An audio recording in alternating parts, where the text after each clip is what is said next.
Hi friends, it's Gwen. Welcome back to my channel. This is part 3 in my huge summer book haul series. I did a part 1 featuring books that I purchased myself off of like Amazon, bought at the bookstore, Barnes & Noble, or were sent to me by friends or publishers. Part 2 was books that I picked up all at the same bookstore, the Book Exchange, which is a local exchange used bookstore. And this is going to be featuring all of the books that I have purchased this summer from PangoBooks. So if you happen to miss those parts, they will be linked down in the description box. But yeah, I have another huge stack of books to share with you, and I'm so excited because that means that I finally get to put all of the books on my bookshelf, reorganize it, share that with you guys, and then take some great pictures, and then I really need to get to reading. So let's start off with the top one, Hang the Moon by Alexandra Bellaflore. So this is the second book in the Written in the Stars series.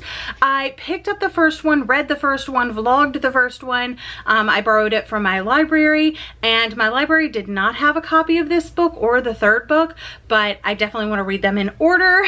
So I'm gonna read this hopefully soon and vlog it for you guys. I'm gonna vlog every book in the series. I thought that would be kind of fun. But yeah, I picked this up on PangoBooks. Also, I will have my PangoBooks linked in the description box. It's basically an online thrift store from books where you're buying from other readers. You can start your own PangoBooks. Follow me, I'll follow you. When I list books for sale, you can buy them from me. And when you list books for sale, I can buy them from you. They're usually like way cheaper than obviously brand new or even Amazon prices sometimes. I love used books, and because you're buying them from other readers, you know they take care of their books. You can also select the condition like excellent, good, fair, poor, and you see pictures of the actual book that they're sending you. It's great. It's great.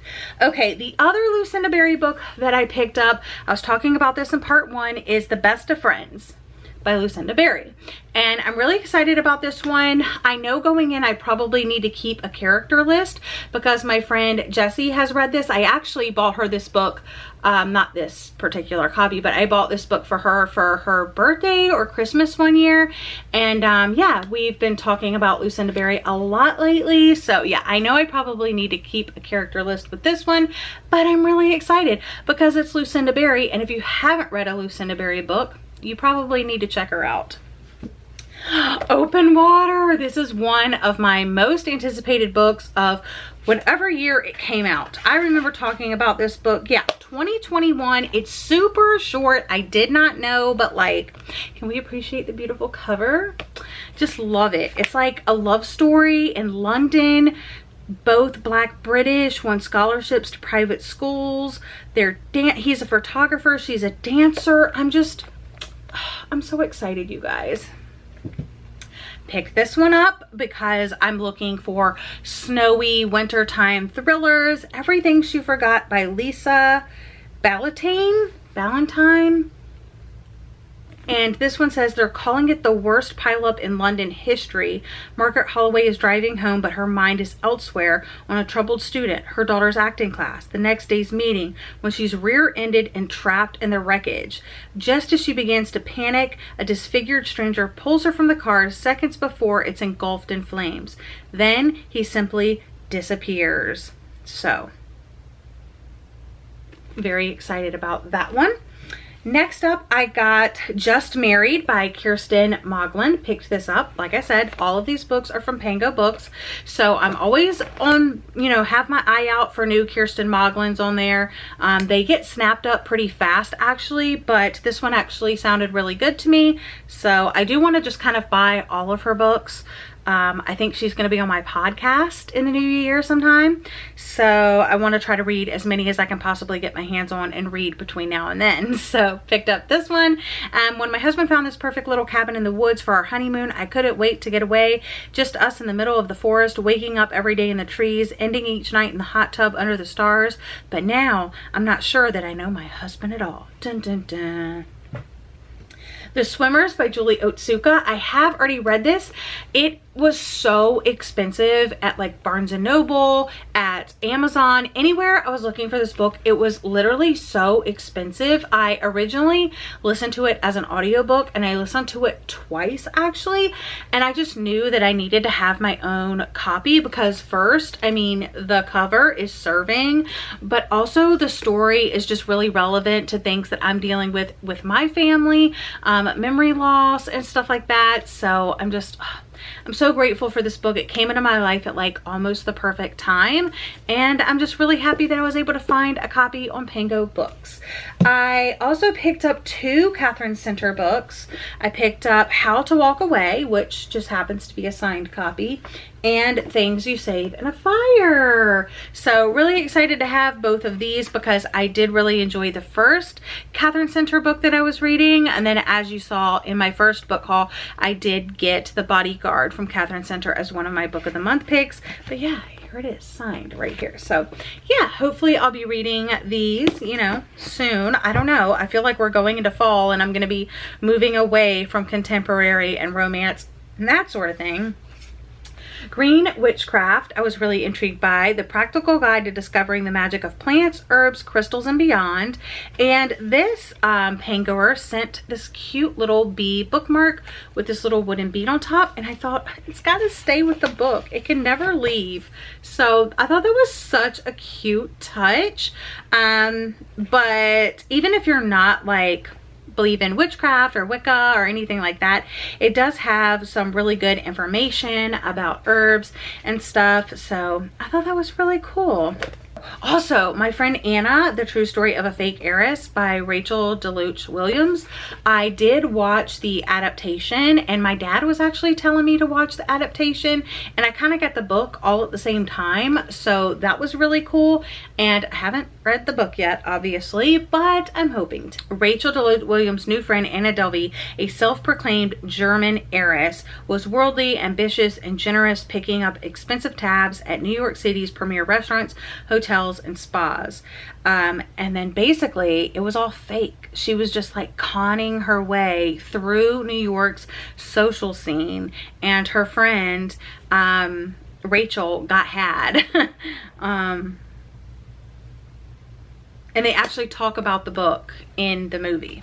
Anyway, okay, These Toxic Things by Rachel Housel Hall, Black author. Read a couple of her books for reading thrillers by Black authors, looking for other things by her, and I found this one, and it might be happening this fall. 13 Ways of Looking at a Fat Girl by Mona Awad, the author of Bunny, the author of All's Well. This is one that I have been wanting to read for a while. Growing Up in the Suburban Hell of Misery Saga, aka Mrs. Saga. Lizzie has never liked the way she looks, even though her best friend Mel says she's the pretty one. She starts dating guys online, but she's afraid to send pictures. She knows no one would want her if they could see her. So I think it's going to be very, very interesting because I love Mona Awad's writing. This is one that I got recommended to me by Caroline. She talked about this in our short books recommendation.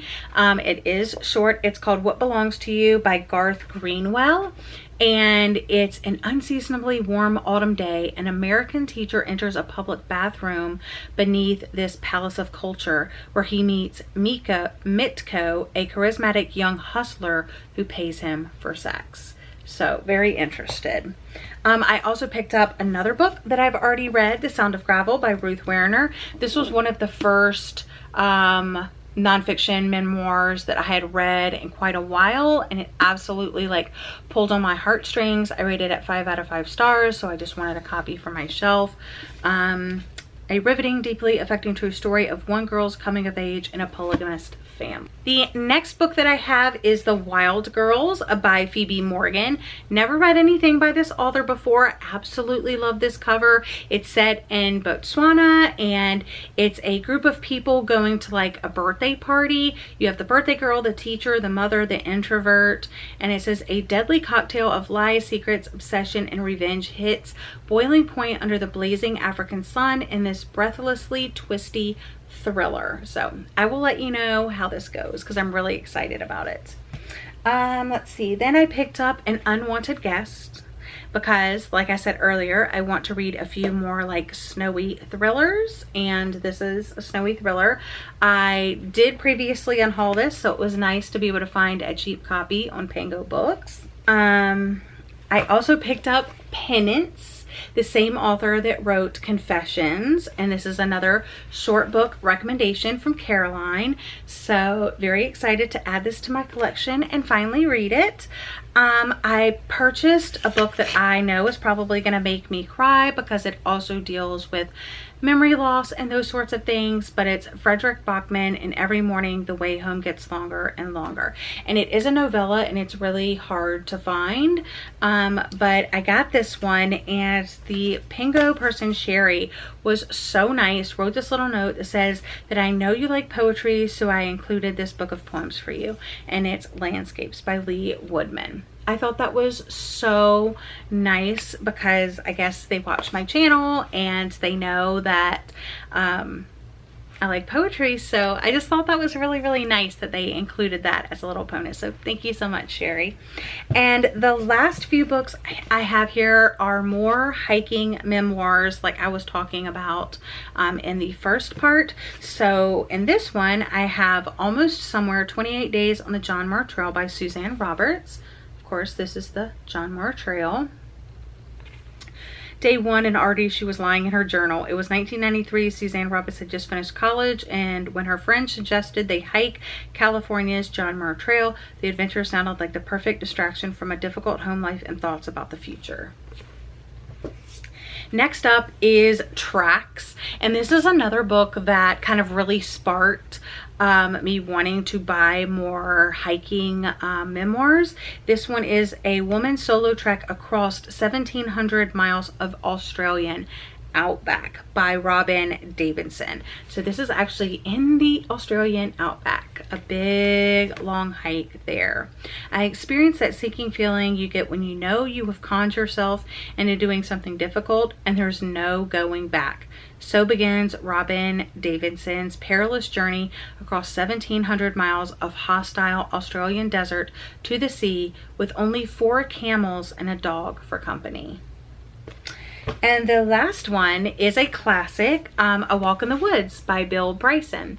And I know this is a movie. I have not watched the movie. I want to read the book and then watch the movie. So maybe that will be like a little project thing that I do. But that concludes part 3. That also concludes my full summer book haul. If you missed part 1 and part 2, I will have them linked in the description box. But yeah, guys, I have gotten so many great books this summer. I'm so excited to dive in and read as many as I possibly can, and also get my bookshelves in order. That's like priority number 1 right now. But thank you for joining me. I hope you're having a lovely day or night, and I'll see you guys again in another video very soon. Bye, guys.